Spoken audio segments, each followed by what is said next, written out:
ব্যাপার সবকিছুই আমরা জানি, কিন্তু আপনি আপনার বাবাকে 2 বছর ঘরবন্দি করে রেখেছেন আমরা যতটুকু জানি, আর আপনার মাকে বিনা চিকিৎসায় আজকে এভাবে দুঃখে দুঃখে মরতে হয়েছে। এর কারণটা কি? এর কারণ হলো আমার বাপ আমার নামে সয় সম্পত্তি সে লিখে দেয় না, কারণ আমি তার একমাত্র সওয়াল কে আমার তার সম্পত্তি বকদল করার অধিকার নাই। আজ আমার মা মরছে, কষ্ট আমার ভিতর আমি জানি। পাড়ার লোক আসছে কিসের জন্য? আর আমার বাপ গৃহবন্দী ছিল কিসের জন্য? আমার মায়ের লাশ দেখতে দিল, আমার মায়ের লাশ দেখতে দেবো না কিসের জন্য? কারণ সমস্ত অপরাধী সে অপরাধী। আর যদি টাকা পয়সা দিত আমাকে, তাহলে আমার মা মরতো না, আমার মা মরতো না। আমরা ছেলের কাছ থেকে যতটুকু জানতে পারলাম যে আসলে মূলত সন্তানকে সম্পদ না দেওয়ার কারণে কিন্তু মায়ের ভালো চিকিৎসা করতে পারে না ছেলের অভিযোগ, আর সম্পদ না দেওয়ার কারণে ঘরবন্দিও করে রেখেছে বাবাকে। তো এখন আমরা একটু প্রতিবেশীর কাছে চলে যাব। আচ্ছা ভাই, এখন হলো আপনারা যে আজকে একটা লাশের সামনে এরকম মানে যতটুকু বুঝতেছি যে মোটামুটি একটা ভালো হাঙ্গামা, হ্যাঁ ওনার বাবাকে নাকি 2 বছর ঘরবন্দি করেছে, তো আপনারা এলাকাবাসী হিসেবে কি করলেন? আমরা এলাকাবাসী তো জানতামই না এই অবস্থা। যখন শুনছি এই ক্ষমতা মানে টাকা পয়সার সম্পত্তির লোভে ও তো প্রচুর পরিমাণে নেশা করে, ওর শরীর ধ্যান লড়তেই আছে, সব সময় নেশার মধ্যে থাকে, সব সময় নেশার মধ্যে থাকে। আমি নেশা করি আর যাই করি, এটা আমার বাপ, এটা আমার মা। এই টাকার জন্য মাকে আমি মাটি দেব কি না দেব সেটা আমার কষ্টটা আমি বুঝি। কষ্টটা চুপ, জালিম পোলাপান জন্ম দিতে, কত বড় জালিম। তুই আমার বাংলা দেখতে পারবি না, খায় ফেলাবো তোরে, আমি খায় ফেলাবো। ভাই তার সয় সম্পত্তির লোভ এতটা, মা মইরা গেছে গা, দাপন দিতে দেয় না কেন? ছেলে বাপের আটকে রাখছে যে দাপন দিতে তুমি একটা শর্ত আমার জমিতে এই জমি লিখা আমারে দে। কত বড় জালিম হইতে পারে আমি চিন্তা করেন।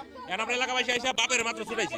দর্শক, আসলে এলাকাবাসীরা মানে যারা সচেতন মূলত তারা কিন্তু কিছুই জানে না যে আসলে মূলত এই বৃদ্ধ কাকাকে ঘরবন্দি করেছে নিজের সন্তান, আর দুঃখে দুঃখে মরল মা। তো এখন আমরা চলে যাব একটু বাবার কাছে। আচ্ছা কাকা, আপনাকে ঘরবন্দি করে রাখছে, এটা কেমন কথা? আপনি তো নিজের সন্তান, নিজের সন্তানকে আপনি প্রতিবাদ করতে পারতেন, বা ঘর থেকে বের হওয়ার মানে না বের হওয়ার কারণটা কি ছিল? আমার প্রতিবাদ করার কোনো শক্তি ছিল না। এই ছেলে আমার জায়গা জমি কিছু বেচছে, টাকা পয়সা আছিল, সব নষ্ট করছে। এই ক্ষেত্রে করে আমি অনেক কষ্ট করে, আমি দুজন মিলে অনেক কষ্ট করে তিল করে আরে ভাই আপনি চুপ করেন, আপনি যে ক্যারেক্টার দেখাইতেছেন আসলে আপনার নেশায় একদম গ্রাস করে ফেলছে। আপনি আপনার বাবার সাথে যে আচরণগুলো করতেছেন, কোন সন্তান এই ধরনের আচরণ করে না। আচ্ছা বাবা, হ্যাঁ আপনি বলেন পরে ঘটনাটা কি? এই তিল করে করানোর পরে এই ছেলে আমার জমি টমি সব কয় লিখে দাও। এই ছেলে আমার জুয়া খেলে, মদ খায়, নিশা করে, মেয়ে নিয়ে ভর্তি করে, এগুলো আমি নিষেধ করার পর আমার গড়তে না, বাইরে বার যায় না। আমি লেখে যদি না দেই আমি গড়তে বাড়িতে পারব না। ওর মায়ের আমি কোনো চিকিৎসা করতে পারি নাই, শুধু এই সন্তানের কারণে আমি কোনো চিকিৎসা করতে পারি নাই। আমি 2 বছর যাবৎ এই ঘরে বন্দি আছি, আমার শ্বাসকষ্ট হয়ে গেছে, আমি ঠিক মতন চোখে দেখতে পারি না। ওখানে আমার জীবন সঙ্গী নিয়ে শেষ। আপনারা এটা একটা বিচার করেন। এই ধরনের আমার কথা হলো, যতদিন পর্যন্ত এই জমি আমার লিখে না দিবি, বাপের সয় সম্পত্তি লিখে না দিবি, ততদিন পর্যন্ত আমি ঘরে বন্দি করে রাখবো। শুধু আপনি করে আপনি করে দুঃখ আছে, কত বড় জালিম সন্তান হইতে পারে। আইনি কি সহায়তা নেবেন না? এটা তো আইনি সহায়তা।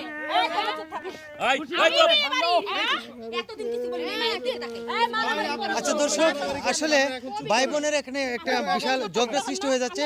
মৃত ব্যক্তি সামনে রেখে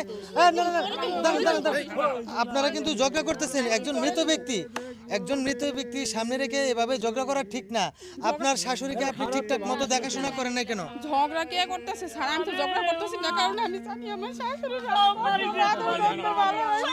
নিজে না খাই, স্যার আমি আমার শাশুড়ি সব শেষ। আমার শ্বশুরে যাওয়া সবই দিয়েছে, 2 দিন পর বাহির বাড়ি জায়গা যদি শাশুড়ির কিছু হয় দৌড় দেয় বাহির বাড়ি, যে আমার মা অসুস্থ, আমার ভাইয়ের ছেলের একটা সমস্যা, আমার ভাইয়ের এই সমস্যা, তো ওনার ফ্যামিলির যত যদি সমস্যা হয় তাহলে শ্বশুর বাড়ি স্বামীর বাড়ির কি দেখাশোনার দরকার নেই। 4টা বছর ছাড়া আমার শাশুড়ি জানি আচ্ছা এখানে এলাকাবাসীরা সাক্ষী দিচ্ছে যে আপনি নাকি খাবার দাবার দিতেন না, ভালো চিকিৎসা করাইতেন না, যার কারণে দুর্নীতি এলাকার সাথে দিন কইয়াছিল রাস্তায় আপনি কইয়াছিলেন আমার কথা রাস্তায় আপনি কইয়াছিলেন যে হানা যে আপনি যে সাংবাদিকি করতেইছেন যে প্রমাণ দিতেইছেন যে সারা বছর আমার শাশুড়ির রেখে আমি শান্তি করছি ভালো সাহায্য সেবা যত্ন করছি তখন কেউ আসে না মারা গেছে এই কারণে সবাই আসতেছে। চুপ থাকো, তুমি যে এত ভালো শাস্তাছো ভাই, পাশের বাড়ি আমগো এই মহিলা দিনের পর দিন চিটাইছে, যদি এক নম্বর ভাতও চাইছে না তা আমি নিজের কানে শুনছি। আমি তো এই যে বুড়া মানুষটা দিনটা বসে খাইতে গেলে কই এটা ভালো লাগে না, খাইতে গেলে কই হেটা ভালো লাগে না। হ্যাঁ কথাই বলি আমার স্বামী নেশা করে। তো দর্শক আসলে দেখুন আসলে সত্য গোপন রাখার জন্য অনেক কথাই বলা যায়, আর একটা মিথ্যা ঢাকার মানে সত্য ঢাকার জন্য 10টা মিথ্যা বলতে হয়, আর 10টা মিথ্যা বলতে গেলে মহাপাপী হয়ে যায়, এটাকে বলা যায়।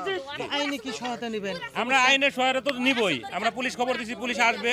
এই জালিম সন্তানরা আমরা পুলিশের হাতে সোপর্দ করবো। কত বড় জালিম হইতে পারে, সম্পত্তির লোভে আজকে মেয়ের দাফন পর্যন্ত দিতেছে না, কত বড় জালিম সন্তান। আমার কষ্ট, আমার মা মরছে, কষ্টটা আমি বুঝি, আপনি কি বলেন?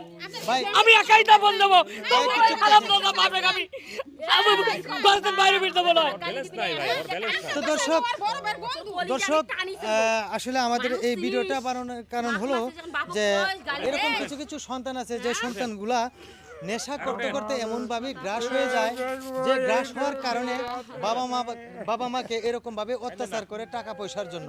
আসলে এই ধরনের সন্তান যে এলাকায় বা সমাজে বসবাস করে তাদেরকে অবশ্যই ভালো করে শাস্তি দিতে হবে, এমনকি আইনের আওতায় নিতে হবে, যাতে করে এমন একটা শাস্তি হয় যে শাস্তি থেকে অন্যান্য ছেলেরা বুঝতে পারে, জানতে পারে যে